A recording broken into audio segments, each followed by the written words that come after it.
On a compris comment tu gagnes ton argent. Ouais. OK? Qu'est-ce que tu fais de cet argent? Beaucoup de choses, ouais, beaucoup de choses, Philippe. Comment tu le dépenses? Comment je dépense mon argent? J'investis, premièrement. J'ai déjà beaucoup investi en Afrique. J'ai investi aux États-Unis. Je n'ai pas encore investi en France, hein, ce qui est bizarre. Peut-être tu pourras m'aider. Pas de souci, on peut en parler. On pourra en parler, bien sûr. J'ai investi aux États-Unis, en Afrique, au Cameroun. Dans quel secteur? Secteur immobilier, beaucoup. J'ai déposé quelques immeubles au Cameroun. J'ai construit ma maison, ma première maison, si seulement ma mère était là pour vivre, parce qu'on n'a pas eu de maison quand on grandissait. Donc, c'était mon but quand j'ai voyagé, construire une maison à ma mère. Donc, dès que j'ai eu de l'argent, j'ai construit une maison familiale. Et actuellement, toute la famille vit dans la maison. Ma soeur, mon frère, les enfants. Donc, je suis contente de voir tout le monde dans la maison familiale. Ensuite, j'ai construit ma petite maison à moi pour quand je vais au Cameroun. Et j'ai mis un immeuble. Et maintenant, je m'apprête à faire 2 immeubles de plus, grâce à Dieu. Excellent. Et tout ça toujours au Cameroun? Oui, tout ça toujours au Cameroun. OK, d'accord. Donc, tu réinvestis beaucoup ton argent dans l'immobilier? Oui. Au Cameroun? Oui. Aux États-Unis, tu réinvestis aussi dans l'immobilier, c'est ça? Même chose, oui. Aux États-Unis, j'ai acheté beaucoup de terrains. J'en ai environ 6. Parce que les terrains, pour moi, aux États-Unis, ont plus de valeur et tout.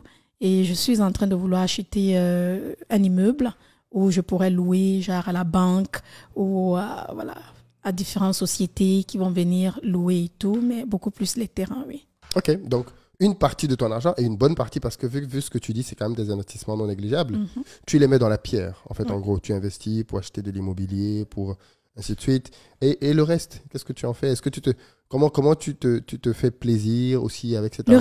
Le reste, quel est ton train de vie?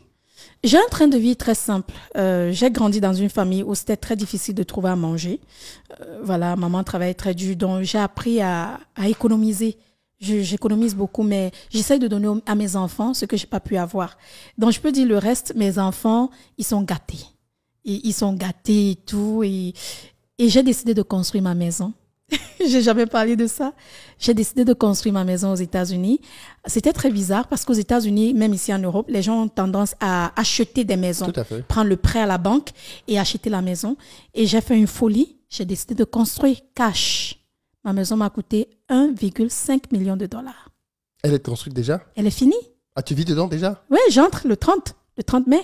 Ah, donc ça va être ton nouveau setup. C'est-à-dire les C'est gens vont nouveau. découvrir ça bientôt. Mais les gens vont découvrir avant que la vidéo ne soit dehors. Oui, Ouais, effectivement. je t'enverrai des photos. Ouais, bien sûr. Ah, mais félicitations. Merci. Alors, pourquoi tu mets autant d'argent dans une maison? 1,5 million? Parce qu'aux États-Unis, les maisons ne sont pas moins chères.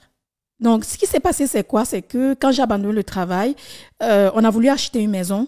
Bon, ils m'ont dit, ma société doit avoir 5 ans d'âge pour que je puisse être dans le même crédit avec mon mari pour acheter une maison. Mon mari pouvait acheter la maison seul, mais il nous donnait un crédit de 400 000 $. Mais on voulait une maison de 600 000 ou 700 000 $. Parce que ça faisait longtemps, on n'avait pas de maison, on voulait se faire plaisir. Et du coup, ils ont dit, ils peuvent donner 400 000 $ à mon mari, mais si nous sommes ensemble, ils peuvent donner les 600, 700 000. Mais seulement, ma société doit avoir 5 ans d'âge. Et ça m'a tellement énervé. Je dis, mais la société a 2 ans. Vous voulez que j'attende 5 ans? Vous voulez quel genre de preuve? La société fait de l'argent, on a l'argent en banque. Qu'est-ce que vous voulez? Mais c'est le système américain. Donc, du coup, un jour... Il faut avoir une historique de crédit. Voilà, une historique de crédit. Un jour, on regardait les maisons, on conduisait, on regardait les maisons parce que je me dis, quand tu regardes, tu réalises. Donc, c'est ce que je fais souvent. Je regarde, je conduis avec mon mari, on regarde. Et j'ai vu des terrains à vendre. Je dis, regarde le terrain là. On regarde, je vois à vendre. Et dans le même camp où il y avait des terrains à vendre, j'ai 3 terrains. Ok, donc tu as pris plusieurs lots. Ouais, j'ai pris plusieurs lots. Je veux pas les voisins en face de moi. Donc, j'ai vu les terrains à vendre.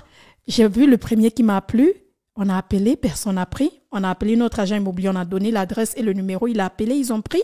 Et ça appartenait à un député, un maire d'Atlanta et tout. Et il a accepté de vendre. Il nous a vendu le terrain. Il a dit le terrain était à 100 000 $. Mais si on l'achetait en espèces, c'était à 80 000 $. On a acheté en espèces. Direct, on a eu le terrain. On a commencé à construire. Ça fait 1 an, on a commencé, 9 mois, on a commencé à construire parce qu'on a attendu d'abord pour avoir de l'argent. Alors, pour construire, tu prends aussi le prêt à la banque.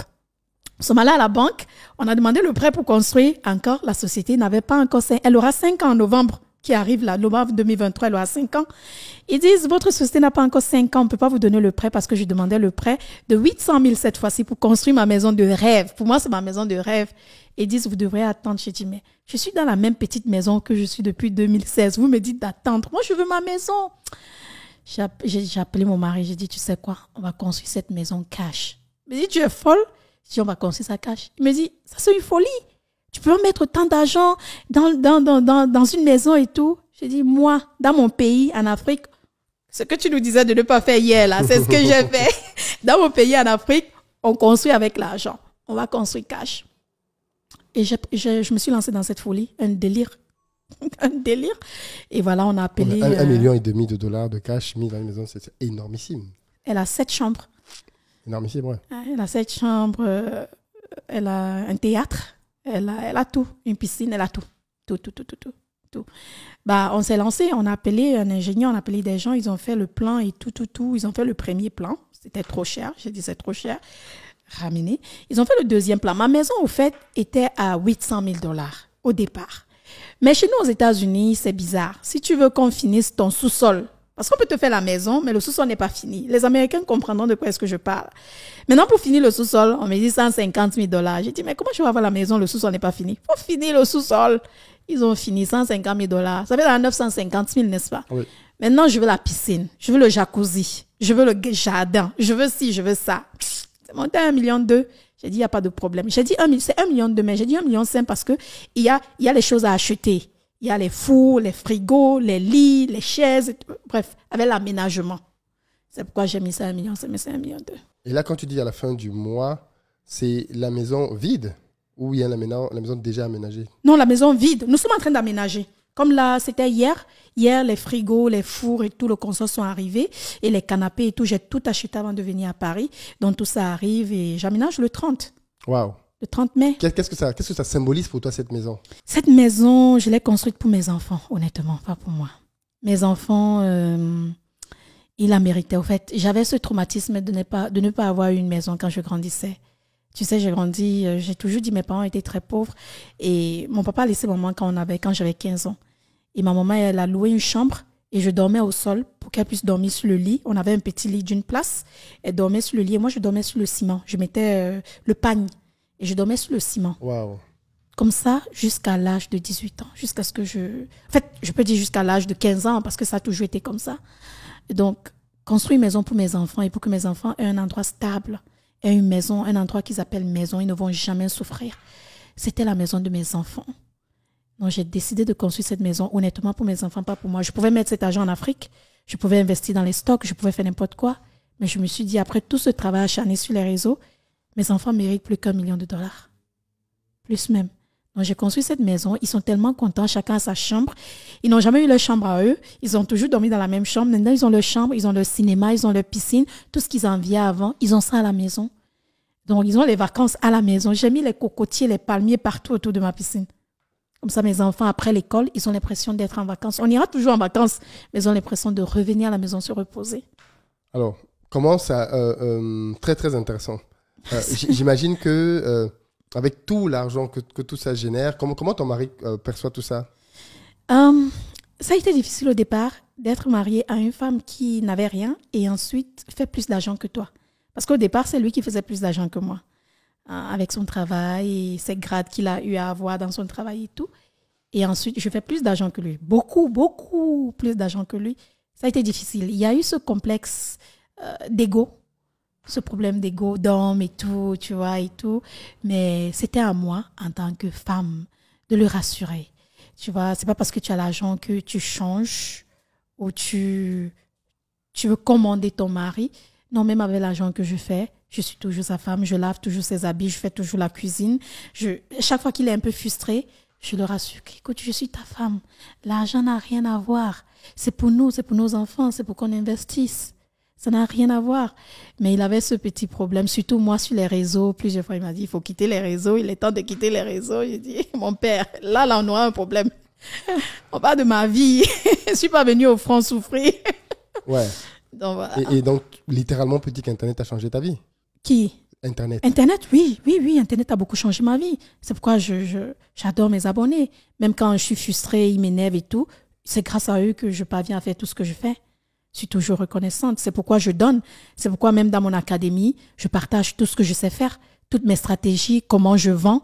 Mais les élèves qui viendront voir ta vidéo pourront te dire sous les commentaires. Je ne cache, je ne retiens absolument rien. Chaque stratégie que j'utilise, je peux aller dans mon académie, je dis aujourd'hui, voici ce que je vais faire pour les ventes de ce week-end et je vais le faire et je leur montre. Excellent. Parce que pour moi, quand tu donnes ce que tu as reçu, tu reçois encore plus. Pour moi, c'est ça la loi de l'univers, au fait. Il faut apprendre à donner ce qu'on a reçu. Parce que si tu reçois, tu ne donnes pas. Comment tu veux que l'univers continue à te bénir? Donc, du coup, j'essaye de donner en retour.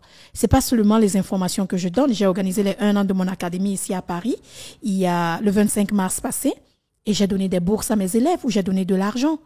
À la fin de ce mois, elles ont un examen où je vais encore les aider financièrement. Donc, je suis toujours en train de donner pour essayer de les aider parce que je sais qu'elles ont toujours été là pour moi.